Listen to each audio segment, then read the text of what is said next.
Selamat datang di perjalanan epik kita menjelajahi lautan, salah satu keajaiban terbesar di planet bumi.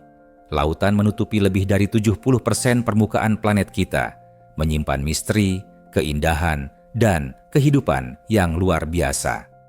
Dari permukaan yang tenang hingga kedalaman yang gelap, lautan adalah rumah bagi jutaan spesies dan sumber kehidupan bagi manusia. Mari kita mulai petualangan ini dan temukan rahasia-rahasia yang tersembunyi di dalamnya. Lautan dimulai dari pesisir, tempat di mana daratan dan air bertemu. Di sini, kita menemukan ekosistem yang unik dan vital bagi kehidupan. Hutan mangrove, misalnya, adalah penjaga alami pesisir. Akar-akar mangrove yang kokoh melindungi pantai dari erosi dan menjadi tempat berlindung bagi banyak hewan laut muda.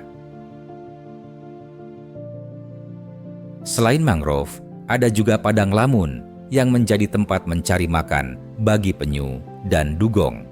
Padang lamun juga berperan penting dalam menyerap karbon dioksida, membantu mengurangi dampak perubahan iklim. Pesisir juga menjadi tempat berkembang biak bagi banyak spesies seperti burung laut dan kepiting. Namun, ekosistem pesisir ini rentan terhadap ancaman seperti pembangunan pantai dan polusi. Ketika kita menyelam lebih dalam, kita memasuki dunia terumbu karang, sering disebut sebagai kota bawah air. Terumbu karang adalah salah satu ekosistem paling beragam di bumi. Meskipun hanya menutupi kurang dari 1% dasar laut, mereka menjadi rumah bagi lebih dari 25% spesies laut. Terumbu karang dibangun oleh ribuan hewan kecil bernama polip karang. Mereka hidup bersimbiosis dengan alga yang memberi mereka warna dan nutrisi. Namun, terumbu karang sangat sensitif terhadap perubahan suhu air. Ketika air terlalu hangat, alga meninggalkan karang, menyebabkan pemutihan karang yang bisa berakibat fatal. Pemutihan karang adalah ancaman serius yang disebabkan oleh perubahan iklim. Jika kita tidak bertindak, kita bisa kehilangan terumbu karang selamanya. Laut terbuka atau zona pelagik adalah wilayah yang luas dan dinamis. Di sini, kita menemukan berbagai makhluk, mulai dari plankton mikroskopis hingga predator besar seperti hiu dan paus.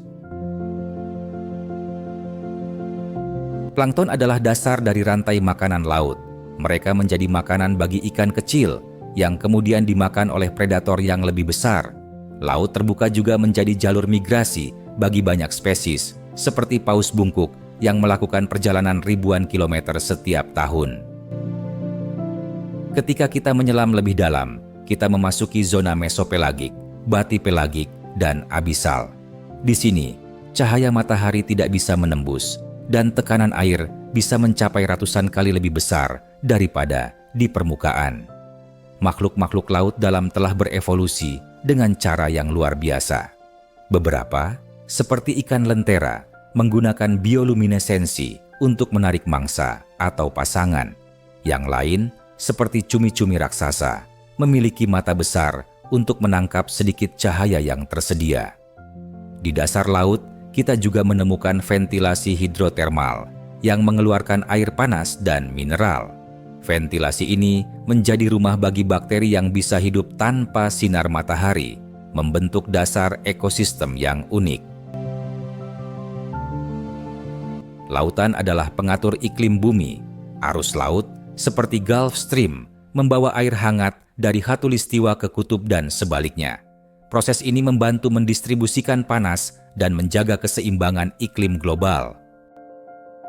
Namun, perubahan iklim mengancam keseimbangan ini. Pemanasan global menyebabkan es di kutub mencair, meningkatkan permukaan laut, dan mengganggu arus laut. Dampaknya bisa sangat besar, termasuk cuaca ekstrem dan perubahan ekosistem. Lautan adalah rumah bagi keanekaragaman hayati yang luar biasa. Dari mikroba kecil hingga mamalia terbesar di bumi, setiap makhluk memainkan peran penting dalam ekosistem. Paus biru, misalnya, adalah hewan terbesar yang pernah hidup.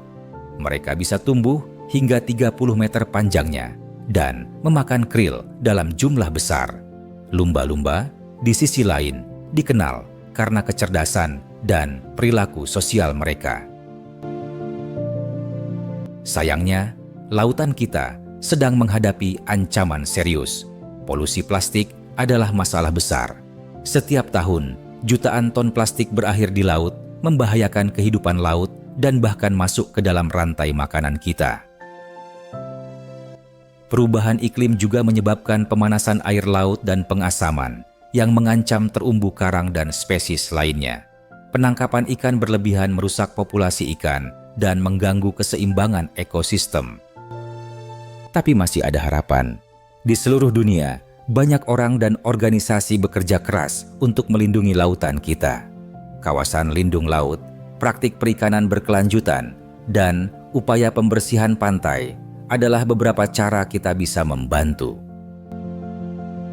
Dengan teknologi dan pengetahuan yang terus berkembang, kita bisa belajar lebih banyak tentang lautan dan bagaimana melestarikannya. Setiap tindakan kecil, seperti mengurangi penggunaan plastik atau mendukung produk laut yang berkelanjutan, bisa membuat perbedaan besar. Lautan tidak hanya penting bagi alam, tetapi juga bagi manusia. Lebih dari 3 miliar orang bergantung pada lautan sebagai sumber utama protein. Industri perikanan dan pariwisata laut juga menjadi sumber penghidupan bagi banyak komunitas. Namun, kita harus memastikan bahwa pemanfaatan laut dilakukan secara bertanggung jawab. Praktik berkelanjutan seperti penangkapan ikan yang ramah lingkungan dan pariwisata yang bertanggung jawab adalah kunci untuk menjaga keseimbangan ini. Masa depan lautan tergantung pada tindakan kita hari ini. Dengan kemajuan teknologi, kita bisa menjelajahi lebih banyak bagian lautan yang belum terjamah dan menemukan solusi inovatif untuk melindunginya. Lautan adalah warisan kita bersama. Mari kita bekerja sama untuk menjaga keindahan dan keanekaragaman hayatinya agar tetap lestari untuk generasi mendatang.